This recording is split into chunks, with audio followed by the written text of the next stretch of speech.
नमस्कार विद्यार्थी मित्रांनो. अन अकॅडमी या आपल्या देशातील सगळ्यात मोठ्या टेस्ट प्रिपरेशनमधील ऑनलाईन प्लॅटफॉर्मवरती मी भूषण दूत पुन्हा एकदा आपलं हार्दिक स्वागत करतो. तर विद्यार्थी मित्रांनो, आपण याच्या आधी जे काही लेक्चर्स घेतले तर त्याच्यामध्ये आपण बेसिक पूर्ण पाठ समजवला. त्यानंतर शेवटी मी तुम्हाला एक फ्लो चार्ट बनवून दिला आणि सांगितलं होतं की याच्या बाहेर काही सिलॉझम नाही आहे. सो सकारात्मकला कसं टॅकल करायचं आणि नकारात्मकला कसं. तर आता मित्रांनो, नवीन आपण एक स्पेशल केस घेऊन येतो. आपलं हे जे लेक्चर्स आहेत आत्ताचं ते एका स्पेशल केसवरती राहणार आहे. सो दॅट इज किंवाची केस. याला म्हणतात आयदर ऑर केस किंवा किंवाची केस. बऱ्याच एक्झामिनेशन्समध्ये मोठ्या प्रमाणात यावरती प्रश्न आलेले आहेत. अजून राज्यसेवेमध्ये तर कधी आलेला नाही आहे. आपण सगळे एक्झाम्पल राज्यसेवेचे एकूण एक एक्झाम्पल आपण सॉल्व केलं आहे. नकारात्मकचं एक विधान आलं होतं ते आपण मागच्या लेक्चरमध्ये सॉल्व केलेलं आहे. परंतु किंवाच्या केसवरती एकदा मला कंबाईन ची कुठली मुख्य परीक्षा किंवा कोणीतरी होती, त्यामध्ये काही वाडगे ताटे तसं काहीतरी त्यातमध्ये आलेलं होतं वाटतं. सो त्या परीक्षेमध्ये मला एकदा किंवाची केस दिसली होती. म्हणजे आयोगामध्ये किंवाची केस येऊ शकते, हे फक्त तुम्ही काय ठेवा, लक्षात ठेवा. त्यानंतर मला वाटतं एखादा RTOला पण आला होता का, मला थोडा डाऊटफुल आहे प्रश्न. त्यामध्ये पण कदाचित अशा पॅटर्न, म्हणजेच हे जे पॅटर्न आहे किंवाचे ते रेग्युलरली, तसे तर बँकिंगमध्ये रेग्युलरली येतात, आपल्या एक्झाममध्ये रेग्युलरली येत नाहीत. आपली तयारी पाहिजे, कारण कंबाईनमध्ये आल्याचं म्हटल्यानंतर उद्या राज्यसेवेमध्ये पण होऊ शकतं. तर हे किंवाचे पॅटर्न्स कसे ओळखायचे. सगळ्यात पहिले बघा, तुम्हाला बघितलं ना, या इथे पर्यायामध्ये जेव्हा काय असतं, किंवा असतं, बरोबर. So that is a case of either or. याला म्हणतो आपण किंवाची केस. सो जेव्हा याच्यामध्ये काय असतं, पॅटर्न त्याच्यामध्ये असतो, that is an either or case. ठीक आहे. हां, सो ह्या असा इथे किंवा इथे लिहिलेला असतो आणि तो जो पर्याय असतो, so that is an either or case. याला म्हणतो आपण किंवाचा पर्याय. ओके, तर त्याच्यामध्ये उत्तर काय करायचं, म्हणजे हे 1 किंवा 4 म्हणजे काय आहे. ओके, नेमकं आपल्याला विद्यार्थ्यांना बरंच कन्फ्युजन होतं की किंवा आयदर ऑर केस. मला बरेच विद्यार्थी म्हणत होते की आयदर ऑर केस कशी सॉल्व्ह करायची. तर मित्रांनो, तसं मी तुम्हाला सांगितलं की थोडं पेशन्स आपण बघा, प्रत्येक टॉपिक बघत आहोत. प्रत्येक टॉपिकचे आपण जवळपास 8 ते 10 लेक्चर्स घेत आहोत. माझं म्हणणंच आहे, सुद्धा असंच काहीतरी फक्त तुम्हाला इंट्रोडक्टरी द्यायचं, 10-15 मिनिटाचं काहीतरी सिलॉझमध्ये बडबड करायची, हा माझा कधीच उद्देश नाही आहे. आपल्या प्रत्येक टॉपिक जो पण आपण घेत आहोत पूर्ण कन्सेप्च्युअली आपण सॉल्व्ह करून घेत आहोत. ओके, आणि त्यातनं सगळ्या गोष्टी डिटेलमध्ये तुमच्या काय होत आहेत, अंडरस्टँड होत आहेत. ओके, तर मग आता बघा याच्यामध्ये, सो पहिलं आपली काहीतरी विधानं दिलेली असतात. सो याच्यामध्ये अन्नही पर्याय काढायचे असतात. ठीक आहे. मग आता आपण पहिले आपल्या रेग्युलर मेथडने सॉल्व्ह करून घेऊ. आता त्यानंतर मग पुढे मी तुम्हाला रूल्स रेग्युलेशन्स काय आहेत, किंवाची केस कशी अप्लाय करायची, या सगळ्या गोष्टी आपण सांगणार आहे. सर्व कपडे धागे आहेत. तर इथे काय येतील, सो कपडे, आणि हे सगळे कपडे कशामध्ये येतील, धाग्यांमध्ये. सो सगळे कपडे काय आहेत, धागे आहेत. अगेन सर्व धागे काय आहेत, खोकी आहे. सगळे धागे काय आहेत, खोकी आहे. आणि सर्व झाडे खोकी आहेत. आता सगळे झाडे काय आहेत, खोकी आहेत. आता याच्यामध्ये पण झाडे येऊ शकतात. याच्या आता आपण घेऊ शकतो ना, असे असे असे इकडे काय आपण बघितलं तर असं मी त्याला काय घेऊ शकतो, झाडे घेऊ शकतो. सर्व झाडे काय फक्त आपल्याला खोक्यामध्ये पाहिजेत. पण आपला नियम काय सांगतो, लिस्ट ओव्हरलॅपिंग. बेसिक डायग्रामचा सगळ्यात महत्त्वाचा गोष्ट काय आहे की ओव्हरलॅपिंग जी आहे ती कमीतल्या कमी असली पाहिजेत. बरोबर आहे ना. अच्छा, तर मग आता इथे ओके, मग आता लिस्ट ओव्हरलॅप असलं पाहिजे. तर आता इथे आपण जर का बघितलं तर म्हणून आपण लिस्ट म्हणजे इकडे बाहेर काढूयात. याला काय काढूयात, इथे बाहेर काढूयात. सो इथे काय, सर्व झाडे काय आहेत, खोकी आहेत. इथे काय ना, झाडे ना. सो सगळे झाडे काय, खोकी आहेत. ओके, मग आता याच्यानंतर आता हे झालं, आपली बेसिक डायग्राम झाली. ओके, लिस्ट ओव्हरलॅप करून कधी पण बेसिक डायग्राम असली पाहिजे. यातलं पहिलं विधान बघा, कोणतेही झाड कापड नाही, काही झाडे काय आहेत, धागे आहेत, असे काहीतरी विधान आहेत. आता पहिलंच विधान काय, नकारार्थी आहे. मी तुम्हाला सांगितलं नकारार्थी निष्कर्ष पहिले घ्यायचा नाही. नकारार्थी निष्कर्ष कधी पहिले सॉल्विंगला घ्यायचा नाही, पहिले होकारार्थी निष्कर्ष घेऊन घ्यायचे. काही झाडे धागे आहेत, काही झाडे धागे आहेत. धागे वेगळे आहेत बघा इकडे, आणि झाडे वेगळे आहेत. काही झाडे धागे आहेत का, नाही. तर दुसरं काय होईल, चुकीचं होईल. काही खोकी कपडे आहेत. आता काही खोकी, आता बघा सगळे कपडे जर खोकी आहेत, सगळे ए जर बी आहेत, तर काही बी काय, ए विधान काय, बरोबर आहे. सो सर्व कपडे खोकी आहेत असं त्यांनी दिलेलं आहे. तर काही खोकी काय, सर्व खोकी कपडे असतं तर चुकीचं आलं असतं, पण काही खोकी कपडे आहेत ना. Yes, so 3 is what, correct. So तिसरं विधान काय होईल, बरोबर होईल. आणि फोर्थ, काही झाडे काय आहेत, कपडे आहेत. सो काही झाडे कपडे आहेत का, नाही. सो इथे हे विधान काय होणार, चुकीचं होणार. म्हणून मित्रांनो, पर्याय क्रमांक 3, सो विधान क्रमांक 3 जे आहे, सो याच्यामध्ये आपण जर का बघितलं तर काय, सो द नंबर 3चं जे विधान आहे ते एकटं योग्य आहे. सो फक्त 3 योग्य आहे. आता इथे याच्यामध्ये काय आहे की तुम्हाला माहिती आहे की आयदर ऑरची केस त्यांनी त्यामध्ये तुम्हाला काय केलेली आहे, दिलेली आहे. ओके ओके हां, तर मग आता इथे हे कोणतेही कापड जाड नाही. मग आता आणखी आपण याला ट्राय करूयात. तर कोणतेही कापड काय नाही. आता फक्त 3 आपल्या इथं पर्याय बरोबर आहेत. फक्त 3 याच्यामध्ये आहे का? सो मग आता 3 तर निश्चितपणे उत्तर आहे आपलं. आता 3 यथार्थ इथे आलेलं आहे, पण याच्या समोर यांनी काय लिहिलेलं आहे, किंवा सुद्धा लिहिलेलं आहे. सो याच्या समोर यांनी काय दिलेलं आहे, किंवा सुद्धा दिलेलं आहे. आता हे किंवा म्हणजे काय असतं? तर बघा, आता पहिले तर आपण पहिलं विधान पहिले ट्राय करून घेऊयात. कोणतेही कापड झाडण्याचा रेग्युलर मेथडने. आणि कोणतेही कापड काय झाड नाही. ओके, मग आता बघा कापड वेगळं आहे आणि काय झाड वेगळं आहे. सो कापड काय आणि पण हे सगळं करण्यापेक्षा सरळ मित्रांनो मी तुम्हाला पहिल्याच लेक्चरला नियम सांगितला आहे की सगळी जर विधाने होकारार्थी असते, बघा हे पहिलं पण होकारार्थी आहे, हे पण होकारार्थी आणि होकारार्थी, तर नकारार्थी निष्कर्ष येऊच शकत नाही. नियम माहिती आहे प्रत्येकाला. तर आपल्याला सॉल्व जरी आपण करू शकतो, काही इश्यू नाही तसा, त्यांनी पण मी तुम्हाला चुकीचं दाखवू शकतो, पण हे काही करायची गरजच नाही. आता जर सगळीच विधाने जर का होकारार्थी असतील तर निष्कर्ष नकारार्थी येऊ शकत नाही, म्हणून हा निष्कर्ष काय चुकीचा आहे. सो म्हणून हा निष्कर्ष काय होईल, चुकीचा होईल. मग आता फक्त 3 बरोबर आहे, पण इथे किंवाचे केस आहे. मग किंवाचे केस किंवा किंवाचं आलेलं विधान केव्हा बरोबर असतं, तर याच्यासाठी काही नियमावली आहेत, आपण स्टेप बाय स्टेप बघणार आहोत. ओके, सो हे नियम आहेत, हे प्रत्येकाने लिहून घ्या. ओके हां, सो चला घेऊयात इथे. तर बघा काय नाही म्हणतो इथे, सिलॉझम आयदर आर किंवा किंवाची केस. सो सिलॉझम आहे. ओके, सो सिलॉझममध्ये आयदर आर किंवा काय किंवाची आपण केस घेतो. ओके हां, मग आता पर्यायामध्ये किंवा हा पर्याय असला पाहिजे. सगळ्यात पहिले जर तुम्हाला आयदर ऑरच्या केसमध्ये जर का लावायचं असेल तर त्यामध्ये लक्षात घ्या की तुम्हाला किंवाचा पर्याय असला पाहिजे. ओके, ही सगळ्यात महत्त्वाची गोष्ट. मनाने कधी किंवा लावू नका जर ते पर्यायामध्ये दिलेलंच असेल. आता बघा, सो याच्या आधीचं विधान जर का तुम्ही बघितलं, ओके हां, तर मग आता इथे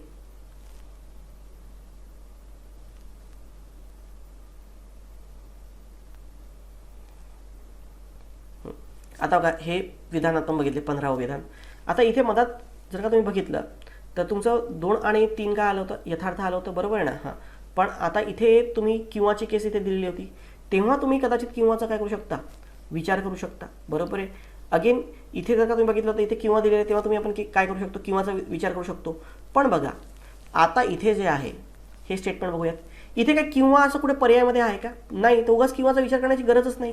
तर सगळ्यात पहिले तुम्हाला पर्यायामध्ये किंवा असलं पाहिजे, तेव्हाच आपण काय करू शकतो, त्याचा विचार करू शकतो. हे पहिले लक्षात ठेवा. मग आता याच्यामध्ये काय आलेलं आहे, पर्यायामध्ये किंवा दिलेलं आहे ना आपल्याला, मग इथे आपण किंवाचा विचार करू शकतो. ओके, तर दुसरी गोष्ट आणखी काय, सो पर्यायामध्ये दिल्याशिवाय कधी किंवाचा मनाने विचार करू नका. दुसरं काय की ज्या 2 विधानामध्ये किंवाचा पर्याय दिला आहे त्यातील कर्ता आणि विधेय यांच्या कॅटेगरीज समान असल्या पाहिजेत. ओके, सो ज्या 2 स्टेटमेंटमध्ये आपल्याला किंवा लावायचं आहे त्याचे सब्जेक्ट आणि प्रेडिकेट याच्या ज्या काही कॅटेगरीज आहेत त्या नेहमीच समान असल्या पाहिजेत. याचा अर्थ काय, तर तुम्हाला मी स्टार्टिंगला सांगितलं होतं की कर्ता म्हणजे काय असतं, सब्जेक्ट प्रेडिकेट म्हणजे काय असतं. तर आपण याच्यामध्ये बघूयात मित्रांनो. आता बघा याच्यामध्ये बघा कापड आणि झाड, तर कापड झाला कर्ता आणि झाड काय झालं, विधेय. इथे बघा झाड आणि धागे, तिथे फक्त झाडच कॉमन आहे, पण धागे आहे का, नाही.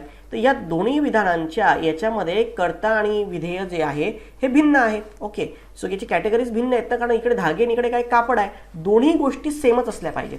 हां ठीक आहे, इथे कापड झाड आहे तर इकडे झाड कापड आलं असतं तरी चाललं असतं, पण ते जे 2 कॅटेगरीज आहेत हे सोडून दुसरी कोणती कॅटेगरी नसायला पाहिजे. तर या 2 मध्ये काय कॅटेगरी, दोन्ही कॅटेगरी सेम आहेत का, नाही आहेत. तर यांच्यामध्ये दोन्ही कॅटेगरी सेम नसल्यामुळे यांच्यामध्ये काय लागू शकत नाही, यांच्यामध्ये आयदर ऑरची केस लागू शकत नाही. ओके, सो याच्यामध्ये कॅटेगरीज जर दोन्ही काय भिन्न असल्यामुळे त्यांच्यामध्ये आयदर ऑरच्या कॅटेगरीज लागू शकत नाहीत. ओके, तर मग म्हणून मित्रांनो इथे कॅटेगरीज काय असल्या पाहिजेत, सेम असल्या पाहिजेत. ओके, सो हा पहिला महत्त्वाचा मुद्दा आहे. त्यामध्ये एक जनरल होता की ऑप्शनमध्ये किंवा, पण पहिलं महत्त्वाची गोष्ट काय की ज्या 2 स्टेटमेंटमध्ये तुम्ही कॅटेगरीज लावतात त्याच्यामध्ये आयदर ऑर किंवा असलं पाहिजे. आता आपला पर्याय सांगतो 1 किंवा 4.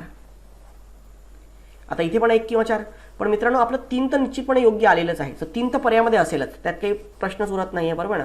सो 3 तर असेलच त्यामध्ये, पण आता 1 किंवा 4 हे अप्लाय होतंय का, नाही तर मग आपलं उत्तर काय असेल, पर्याय क्रमांक आता तसं बघितलं तर बाकी कुठला आहे नाही. ओके, सो 2 यथार्थ आहे का, नाही. तसे ते बाकी ऑप्शन्स तसे रिजेक्ट होतातच, कारण 3 आपल्याला पाहिजेच, तर उत्तर 4 येईल. पण इथे 1 किंवा 4. आता पहिलं विधान काय म्हणतं, कोणतेही कापड झाड नाही. बघा कापड आणि झाड, आणि काही झाडे काय कपडे आहेत. तर आता बघा इथे झाड आणि कापडच आहे, आणि इथे पण कापड आणि काय झाड आणि काय कापडच आहे, बरोबर आहे ना. सो दोन्हीमध्ये झाड आणि कपडे काय सेम आहेत. सो दोघांमधल्या कॅटेगरी आता ठीक आहे, इकडे कापड इकडे गेलंय आणि कापड इकडे गेलं झाड इकडे गेलंय, तर त्याने काय फरक पडणार नाही. Okay, by the way subject आणि प्रेडिकेटच्या कॅटेगरी सेम असल्या पाहिजे. ते मागे पुढे जर झाले, सब्जेक्टचं प्रेडिकेट दुसऱ्या एक्झाम्पलमध्ये झालं, दुसऱ्या प्रेडिकेट सब्जेक्ट झालं, तर त्यांनी काही फरक पडत नाही. ठीक आहे. सो दोन्ही काय असले पाहिजेत मग त्याच्यामध्ये, सो त्याची कॅटेगरीज काय असल्या पाहिजेत, समान असल्या पाहिजेत. हा दुसरा नियम. सो पहिले काय ऑप्शनमध्ये किंवा असलं पाहिजे, दोन्ही जे आपले पर्याय आहेत त्यांच्यामध्ये कॅटेगरीज काय असल्या पाहिजेत, समान असल्या पाहिजेत. ओके, हां. देन अगेन याच्यामधला आणखी थर्ड नियम काय सांगतो, दोन्ही विधाने आपल्या रेग्युलर मेथडने चुकीची आली पाहिजे. आपली जी रेग्युलर सॉल्व्हिंगची मेथड आहे, जी आपण अफर्मेटिव्ह आणि निगेटिव्ह स्टेटमेंट सोडवताना यूज करतो, जसं आपण स्टार्टिंगला जे काही एक्झाम्पल्स बघितले, तर ज्या दोन विधानांमध्ये आपण आयदर ऑर लावतोय, सो जे दोन विधानं तुम्हाला त्याच्यामध्ये दिलेले की ज्याच्यामध्ये आपल्याला काय लावायचं आहे, आयदर ऑर लावायचं आहे, तर त्या दोन विधानामध्ये ज्या दोन विधानामध्ये आपल्याला काय लावायचं आहे, आयदर ऑर लावायचं आहेत, ती दोनही विधाने जी आहेत ती आपली ज्याच्यावर किंवा लावायचं आहे ती रेग्युलर मेथडने चुकीची आली पाहिजे. तर बघा आपण पहिले एक्झाम्पल ड्रॉ केले, त्यानंतर रेग्युलर मेथड बघितली, यात नाही बघा पहिलं सुद्धा चुकीचं आहे आणि चौथं सुद्धा काय चुकीचं आहे. सो रेग्युलर मेथडने कोणतेही जर एक बरोबर आलं तर तुम्ही आयदर ऑर लावू शकत नाही. दोन्ही विधाने आपल्या रेग्युलर मेथडने काय आली पाहिजेत, चुकीची आलेली असली पाहिजेत. ओके, कळलं विद्यार्थी मित्रांनो. ओके, हां. तर दोन्ही विधाने आपल्या रेग्युलर मेथडने काय आली पाहिजेत, चुकीची आलेली असली पाहिजेत. Okay, then again third next बघूयात. नेक्स्ट नियम काय सांगतो आपल्याला, तर ही आहेत रेग्युलर मेथडने चुकीची. या तीन प्रकारांमध्ये किंवा लागू शकतो. मग आता हे सगळं जर सॅटिस्फाईड होत असेल तर बघा या तीनमध्ये पॅटर्न आहे काय, एक तर ते एकमेकांच्या निगेशन पेअर असल्या पाहिजे. निगेशन म्हणजे काय, युनिव्हर्सल निगेटिव्ह आणि पर्टिक्युलर अफर्मेटिव्हची पेअर असू शकते, किंवा पर्टिक्युलर निगेटिव्ह आणि काय युनिव्हर्सल अफर्मेटिव्हची पेअर असू शकते. या दोन याच्यामध्ये काय किंवा लागू शकतो. जेव्हा ते एकमेकांच्या निगेशन पेअर आपण ऑलरेडी बघितल्यात निगेटिव्ह स्टेटमेंटमध्ये, त्या जर निगेशन पेअरमध्ये दोन्ही स्टेटमेंट असतील तर त्यांच्यामध्ये किंवा लागू शकतो. किंवा मग काही सम अँड सम नॉटचं विधान जर का असेल तर याच्यामध्ये काय, सो काय होतं त्यामध्ये बघा, कपडे आणि काय झाडे होते ना, सो काही झाडे कपडे आहेत आणि काही झाडे कपडे नाहीत असं काय असेल तर त्याच्यामध्ये सुद्धा किंवा लागू शकतो. तर यात बघा कोणते कोणते केसेस आहेत लक्षात आलं तुम्हाला, universal negative. Okay, so universal negative आणि काय पर्टिक्युलर इफॉर्मेटिव्ह. सो युनिव्हर्सल निगेटिव्ह विशिष्टव्यापी नकारात्मक आणि विशिष्ट सकारात्मक या दोन टाईपचे विधान असतील आणि सब्जेक्ट आणि प्रेडिकेट जर का सेम असेल तर त्यात आपण किंवाची केस लावू शकतो. विशिष्ट नकारात्मक पर्टिक्युलर निगेटिव्ह आणि विश्वव्यापी सकारात्मक युनिव्हर्सल अफर्मेटिव्ह हे जर का विधान असेल तर याच्यामध्ये सुद्धा आपण काय लावू शकतो, सो याच्यामध्ये सुद्धा आपण किंवा लावू शकतो. किंवा काही आणि काही नाही, सम अँड सम नॉट याची जर का केस असेल तर याच्यामध्ये सुद्धा आपण काय लावू शकतो, किंवाची केस लावू शकतो. ओके, कळलं विद्यार्थी मित्रांनो. तर मग चला आता सॉल्व करूयात मग विधाने. तर मग आता बघा इथे, सो पर्याय क्रमांक इथे जर का आपण बघितलं तर झाडे आणि कपडे आहेत. ओके, तीन तर बरोबरच आहे. आणि अगेन इथे जर का आपण बघितलं तर झाडे आणि कपडे, ओके हां हे आहेत. आणि हे जे विधान आहे बघा, हे कोणतं होतं, युनिव्हर्सल निगेटिव्ह होतं ना, कोणती झाड कापड झाड नाही, that is in universal negative. आणि हे काय, कोणती झाडे कापडे नाहीत, हे काय पर्टिक्युलर अफर्मेटिव्ह, बरोबर. सो विश्वव्यापी नकारात्मक आणि विशिष्ट सकारात्मक म्हणजेच हे एक दुसऱ्याचे काय आहेत, निगेशन पेअर येतात. येस, आणि निगेशन पेअरमध्ये काय लागू शकतो, सो आयदर लागू शकतो. सो आपल्या सगळ्या कंडिशन सॅटिस्फाईड आहेत. ऑप्शनमध्ये किंवा आहे, येस. दोघांचे सब्जेक्ट आणि प्रेडिकेट काय आहेत, सेम आहेत, येस. ओके, अगेन आपल्या रेग्युलर मेथडने दोन्ही विधाने काय आलेली आहेत, चुकीची आलेली आहेत. ओके, दोन्ही रेग्युलर मेथडने दोन्ही विधाने काय चुकीची आहेत. आणि अगेन फोर्थ थिंग याच्यामध्ये काय आहे की हे एकमेकाचे निगेशन पेअर्स आहेत. सो अप्लाय होतो म्हणून इथे फक्त 1 किंवा 3 या दोघांमध्ये आयदर ऑर लागेल. आणि 1 किंवा 4 यामध्ये दोघांमध्ये काय लागणार, आयदर ऑर लागणार. आणि 3 तर हे सेपरेट आहे बघा, आणि म्हटलं नाही हे सेपरेट, 3 वेगळं बरोबर आहेच, पण या दोघांमध्ये पण आणखी काय लागणार, आणि लागणार. म्हणून उत्तर काय, पर्याय क्रमांक 4. 1 किंवा 4 आणि 3 यथार्थ. सो म्हणून तुमचं उत्तर काय, पर्याय क्रमांक 3. ओके, चला मित्रांनो आणखी घेऊयात. प्रश्न क्रमांक 22ला येऊयात. सेम वे आता सेम वे पुन्हा रिपीट करूयात. सो थोडे पेशन्स ठेवा फक्त, आपण प्रत्येक एक्झाम्पल बघतोय याच्यामध्ये. हां, सो 22 विधान बघा, सर्व बाकी खुर्ची आहेत. सो सगळे तिन्ही आणखी काय आहेत, याचेच अफर्मेटिव्ह सेंटेन्सेस आहेत. सर्व बाकी आहेत आणि सगळे बाकी काय आहेत, खुर्च्या आहेत. काही खुर्च्या काय आहेत, रस्ते आहेत, लिस्ट ओव्हरलॅपिंग. आणि सर्व रस्ते काय आहेत,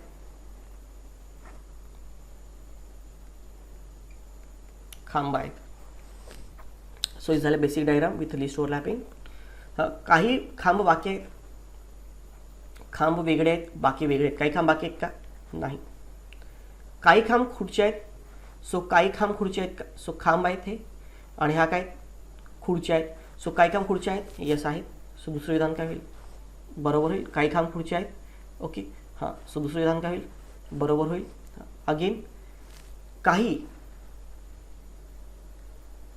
रस्ते बाकी आहेत, सो आता रस्ते बघा बाकी आहेत का? नाही. आणि कोणताही खांब बाक नाही. मित्रांनो आता अगेन इथे काय हे युनिव्हर्सल निगेटिव्ह विधान आहे. सो कोणताही खांब बाक नाही, सो खांब वेगळा आहे आणि बाक वेगळा आहे. सो बरोबर आहे. परंतु लक्षात घ्या मित्रांनो, हे निगेटिव्ह विधान बेसिक डायग्राममुळे निगेटिव्ह जर बरोबर असेल तर बरोबर असेलच असं नाही. आपण त्याची काय घेतो? कॉम्प्लिमेंटरी पेअर घेतो. पण ती पण घ्यायची गरज नाही मित्रांनो. सगळे विधानं काय आहेत? आहेतची आहेत. सगळे विधानं काय आहेत? आहेतची आहेत. तर त्याच्यामुळे हे नाहीचं विधान निश्चितपणे काय होईल? चुकीचंच होईल. सो नाहीचं विधान काय होईल? निश्चितपणे काय होईल? चुकीचं होईल. बरोबर आहे. हां, सो हे निश्चितपणे चुकीचं होईल. मग आता याच्यामध्ये जर का आपण बघितलं तर इथे फक्त विधान 2 बरोबर आहे. फक्त विधान क्रमांक 2 काय? हे काय बरोबर आहे की सो फक्त 2 हे बरोबर आहे. पण इथे अगेन आयदर ऑरची केस लागते का बघूयात. इथे यांनी पर्याय दिला 1 किंवा 4. आता बघा 3 यथार्थात 3 सेपरेट तर चुकीचंच आहे निश्चितपणे. सो हे तर होऊ शकत नाही. आता 1 किंवा 4 पण 2 तर राहीलच ना बरोबर. बघा हे 2 जे आहे हे सेपरेट आहे, याचा किंवाशी काही संबंध नाही. पण 2 तर निश्चितपणे बरोबर आहेच. सो म्हणजेच बाकी कोणते यथार्थ नाही असे म्हणू शकत नाही. 2 तर यथार्थ आहेच. आणि फक्त 1 किंवा 4च आहे. 2 तर राहिलंच. 1 किंवा 4 आहे नाही, पण 2 राहिलंच. सो उत्तर काय? पर्याय क्रमांक 4. पण पहिली गोष्ट आपण अगेन किंवाची केस आहे याच्यामध्ये. हे डायरेक्ट तसे रिजेक्ट होतात, पण याच्यामध्ये किंवाची केस आहे. आपण बघूया किंवा लागतं का. मग किंवासाठी मी तुम्हाला काय काय सांगितलं होतं. सो पहिले तर ऑप्शनमध्ये किंवा असलं पाहिजे. इथे ऑप्शनमध्ये किंवा आहे. येस, पहिली गोष्ट आपली सॅटिस्फाईड झाली. दुसरी, ज्या 2 याच्यामध्ये आपल्याला लावायचं आहे ओके आयदर ऑर, त्या दोन्ही विधानांमधले सब्जेक्ट आणि प्रेडिकेट हे समान असले पाहिजेत. इथे पण तो म्हणतोय खांब आणि बाके, पहिला पर्याय 1 आणि 4. आणि चौथामध्ये सुद्धा काय? खांब आणि काय? बाक. येस, सो खांब आणि बाक हे दोन्ही पण दिलेले. सो पहिला पर्याय आणि काय चौथा. सो खांब आणि बाक दोन्हीच्या कॅटेगरीज काय आहेत? सेम आहेत. सो पहिला आणि चौथा. सो खांब आणि बाक काय? सेम आहेत. बरोबर आहे. सो 1 किंवा काय 4 बरोबर आहे. सो हे काय होईल? सो याच्यामध्ये सुद्धा काय ही केस सॅटिस्फाईड होते. अगेन या दोन्ही विधानांमध्ये आपण किंवाची केस लावतो ती आपल्या रेग्युलर मेथडने चुकीची आली पाहिजे. बघा हे आणि हे, सो ही दोन्ही विधानं आपले पहिलं आणि चौथं विधान आहे हे आपल्या रेग्युलर केसने काय येत आहे? चुकीचं येत आहे. बरोबर आहे. सो रेग्युलर केसने हे काय होत आहे? चुकीचं येत आहे. ओके, सो म्हणून इथे पण यांच्यामध्ये काय लागणार? किंवा लागतोय. ओके, सो 1 आणि 4 मध्ये काय लागतो? किंवा लागतं. ओके, सो दोन्ही विधानं रेग्युलर मेथडने काय चुकीची येत आहेत. आणि अगेन ही दोन्ही विधानं आपल्या 3 स्टँडर्ड फॉर्मॅटमध्ये पैकी काही असली पाहिजेत. तर बघा काही खांब बाक आहेत. So that is what particular affirmative. आणि कोणताही खांब बाक नाही, युनिव्हर्सल निगेटिव्ह. युनिव्हर्सल निगेटिव्ह आणि पर्टिक्युलर अफर्मेटिव्ह म्हणजेच ते कॉम्प्लिमेंटरी पेअर टाईप 1 मध्ये बसतात आपल्या. Yes, universal negative particular affirmative. So सगळ्या केस लागतात म्हणून हे पण पार्ट काय बरोबर आहे. सो म्हणून फक्त 2 आणि 1 किंवा 4 मध्ये किंवा हे काय होईल? योग्य होईल. सो म्हणून तुमचं उत्तर काय येणार? पर्याय क्रमांक 4. So that's your answer is option number 4. पर्याय क्रमांक काय होईल? 4 होईल. ओके,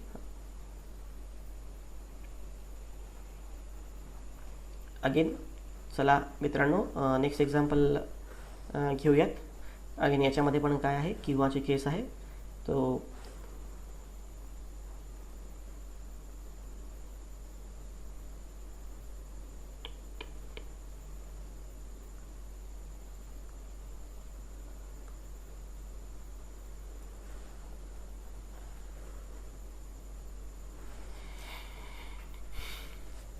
सर्व सड्या दगड आहेत. सो सर्व सड्या काय आहेत?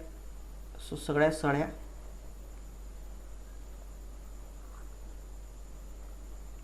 दगड आहेत. काही दगड काय आहेत? दोर आहेत. काही दगड काय आहेत? दोर आहेत. आणि सर्व दोर काय आहेत?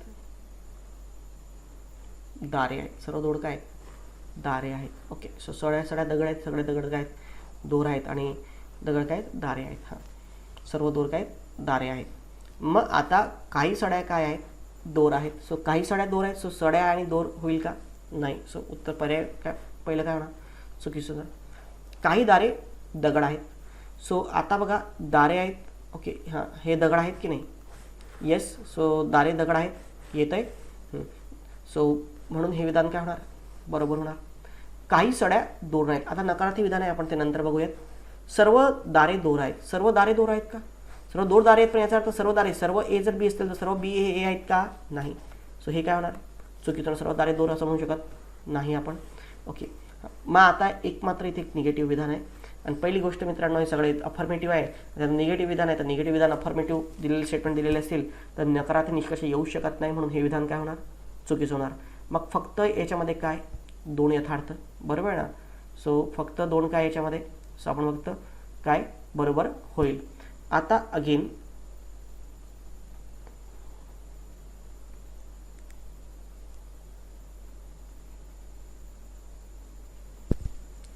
इथे काही साड्या दोर आहेत आणि काही साड्या काय दोर आहेत. हां, मग आता 1 आणि 3 यांच्यामध्ये आयदर ऑर आपलं लागू शकतो. पण मग इथे मित्रांनो एक मिस्टेक याच्यामध्ये झालेली आहे की आयदर ऑर 1 आणि 3 मध्ये लागू शकतो. सड्या दोर आहेत, बरोबर आहे. पण मग इथे 2 तर निश्चितपणे योग्य असेल. मग जर असं जर का तुम्हाला कन्फ्युजन झालं असेल तर मग इथे प्रॉपर बी मग जर आपण बघितलं तर हे इथे फक्त आय थिंक सो टायपिंगला मिस्टेक झालेली आहे. याच्यामध्ये करेक्शन करून घ्या. इथे पर्याय क्रमांक 2 करा तुम्ही. 1 किंवा 4 सड्या दोर, काही सड्या दोर आहेत आणि काही सड्या दोर नाहीत. सो अगेन याच्यामध्ये त्यांनी आयदर ऑर दिलेलं आहे. आता बघा पर्याय 2 तर बरोबरच आहे, हे सेपरेटली बरोबर आहे 2. यात करेक्शन. आणि 1 किंवा 3 याच्यामध्ये जर का तुम्ही बघितलं तर हे बघा सड्या दोर कॅटेगरीज काय सेम आहेत. आपला नियम पहिले किंवा असलं पाहिजे. दोन्ही सड्या आणि दोर दोघांमधला सब्जेक्ट आणि प्रेडिकेट जे आहेत कर्ता आणि काय सो विधेय दोन्ही गोष्टी काय असल्या पाहिजेत? सेम असल्या पाहिजेत. हे पण आपलं काय आलं? बरोबर आलेलं आहे. ओके, अगेन की दोन्ही स्टेटमेंट्स जे आहेत सो दे सम आणि सम नॉट. आता ही कुठली केस आहे? सो आपल्या स्टँडर्ड फॉरवर्ड रेग्युलर मेथडने दोन्ही विधानं काय चुकीची आलेली आहेत. आणि आपल्या 3 स्टँडर्ड फॉरवर्डमध्ये एक बसतं नाही. सर्वात थर्ड पॅटर्न आपण जो बघितला होता की काही सड्या दोर आहेत आणि काही सड्या दोर नाहीत. सम आणि सम नॉटचा pattern. Yes. So particular affirmative आणि पर्टिक्युलर निगेटिव्ह यामध्ये फिट बसतं. म्हणून उत्तर काय ना तुमचं? पर्याय क्रमांक 4 होईल. So that's the answer option number 4. पर्याय क्रमांक 4 येईल यामध्ये. ओके, सो लक्षात आलं मित्रांनो. So this answer option number 4. Okay, हां, दुसरी एक महत्त्वाची इन्फॉर्मेशन मित्रांनो, ज्या ऑनलाईन प्लॅटफॉर्मवर मी आज तुमच्याशी कम्युनिकेट करू शकतोय आज अशा संकटाच्या घडीमध्ये, तो म्हणजे आपला अनअकॅडमी. या देशातल्या सगळ्यात मोठ्या ऑनलाईन प्लॅटफॉर्मवरनं मी तुमच्याशी कम्युनिकेट करतोय टेस्ट प्रिपरेशनमधील, कॉम्पिटेटिव्ह एक्झामिनेशनमधील. तर मित्रांनो, अनअकॅडमी ही देशातील सगळ्यात मोठी संस्था आहे टेस्ट प्रिपरेशनमध्ये. आणि मग त्यांचे CSAT आणि GSचे असे अनेक मॉड्यूल्स आहेत, जसं मी तुम्हाला टीच करतोय आता कोरोनाच्या पिरियडमध्ये. तर त्यामध्ये त्यांचे प्लस कोर्सेस आहेत की त्यामध्ये शिक्षक लोक माझ्यासारखे जे अनेक शिक्षक आहेत, फॅकल्टीज आहेत, ते तुम्हाला लाईव्ह शिकवतात. जसं रमेश टोनवाल सर इकॉनॉमिक्सला वगैरे आहेत आपले टीममधले, तर ते सुद्धा आपल्या अकॅडमीचे मध्ये तुम्ही टेस्ट सिरीजला त्यांचं डिस्कशन बघितलं असेल तर ते तुम्ही त्यांचं हे बघू शकता. ओके, दुसरंच मित्रांनो, तर तुम्ही हे जो कोर्स आहे हा पूर्ण एका वर्षासाठी 1 इयरसाठी पूर्ण अनअकॅडमीचा कोर्स आहे. तर त्यामध्ये पूर्ण आलं म्हणजे GS पण आलं आणि काय आलं? CSAT पण आलं. हे झालं पूर्वपरीक्षा. अगेन मुख्य परीक्षेचा सुद्धा त्यांचा कोर्स जो आहे तो फक्त वर्षभराची फी त्याची 7,000 रुपये आहे. ओके, 7,000 रुपये फी आहे. आणि त्यामध्ये सुद्धा याच्यावरती तुम्हाला 10% डिस्काउंट अवेलेबल आहे. सो याच्यामध्ये सुद्धा तुम्हाला किती डिस्काउंट अवेलेबल आहे? 10%. म्हणजे हा जो काही कोर्स आहे तुम्हाला तो फक्त तुम्हाला 6,300 रुपयामध्येच काय पडेल 10. पण हा 10% डिस्काउंट घेण्यासाठी तुम्ही आता कोड यूज करू शकता. The my code is Bhushan CSAT. Okay, so apply that code, Bhushan CSAT code apply करून तुम्ही ते घेऊ शकता. तर तुम्ही याचा फायदा उचलू शकता. अगेन एवढंच 1 वर्षाचं नव्हे, 6 महिने, 3 महिने, 2 महिने असे सुद्धा याचे काय अवेलेबल आहेत कोर्सेस उपलब्ध आहेत. तर तुम्ही त्याचा सुद्धा काय उचलू शकता, फायदा उचलू शकता. ओके, सो ठीक आहे विद्यार्थी मित्रांनो. So thank you for that. आता आपण आणखी नेक्स्ट एक्झाम्पलला घेणार आहोत. अजून लेक्चर संपलं नाही आहे आपलं. हां, तर चला आपण इकडे घेऊयात. सो प्रश्न क्रमांक 26 बघा.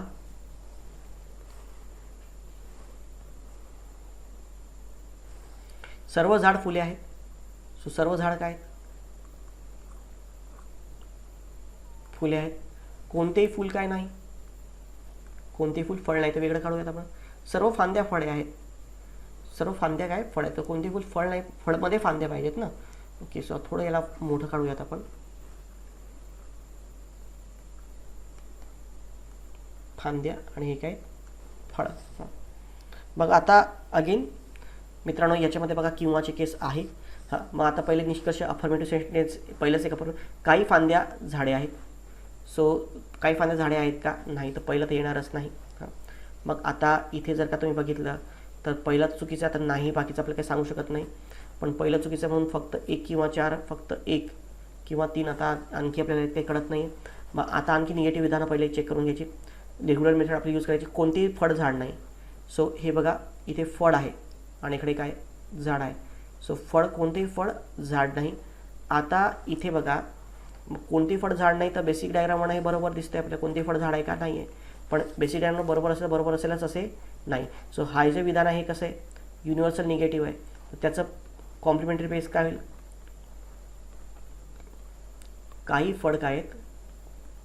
झाड आहेत. काही फळ काय आहेत? झाड आहेत. तर मग आता फळ आहे याच्यामध्ये आणि त्याच्यामध्ये काय होतील? झाड. सो काही फळ काय आहेत? झाड आहेत. पण हे झाड पूर्णतः कशामध्ये आहेत? सो फुलांमध्ये आहेत. सो काही फळ कशामध्ये आहेत? सो फुलांमध्ये आहेत. बरोबर आहे ना? पण आता कारण जर तुम्हाला झाडाचा फळाचा संबंध दर्शवायचा असेल तुम्हाला फुलाच्या थ्रू दर्शवावं लागेल, कारण फुलाच्या आत झाड आहे ना. आणि तो स्पष्ट म्हणतोय तुम्हाला की कोणतंही काय आहे? फुल फळ नाही. तर फुल फळ नाही म्हणून ही जी अल्टरनेट डायग्राम आहे, सो हे जे विधान आहे हे चुकीचं होईल. आणि जर हे विधान त्याची कॉम्प्लिमेंटरी केस होती, कॉम्प्लिमेंटरी केस जर चुकीची येत असेल तर हे विधान काय होईल? बरोबर होईल. सो कॉम्प्लिमेंटरी केस जर का चुकीची येत असेल तर हे विधान काय होईल? सत्य होईल, बरोबर होईल. हां, कोणतेही झाड फांदी नाही. सो कोणतेही झाड काय नाही? फांदी नाही. ओके, मग आता याच्यामध्ये पण जर का आपण बघितलं तर कोणतेही झाड काय नाही आहे? फांदी नाही असं त्यांनी विधान सांगितलं त्यामध्ये. ओके, हां, मग आता चला आपण घेऊया त्याच्यामध्ये की कोणते झाड काय नाही आहे? फांदी नाहीत असं त्यांनी त्यात सांगितलेलं आहे. तर आता बघूयात आपण इथे झाड आणि फांदी दोन्ही सेपरेट आहेत, बरोबर आहे. पण बेसिक डायग्रामला विधान बरोबर असलं बरोबर असेलच असे नाही. ओके, सो बेसिक डायग्रामला ते बरोबर असेल तर बरोबर असेलच असं नाही आहे. तर मग आता बघा आपण घेऊयात की काही झाड काय. सो याचं हे युनिव्हर्सल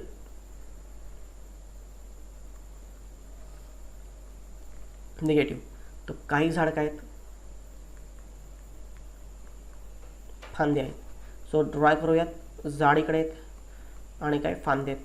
आता झाड जे आहेत ते सगळे कशामध्ये आहेत?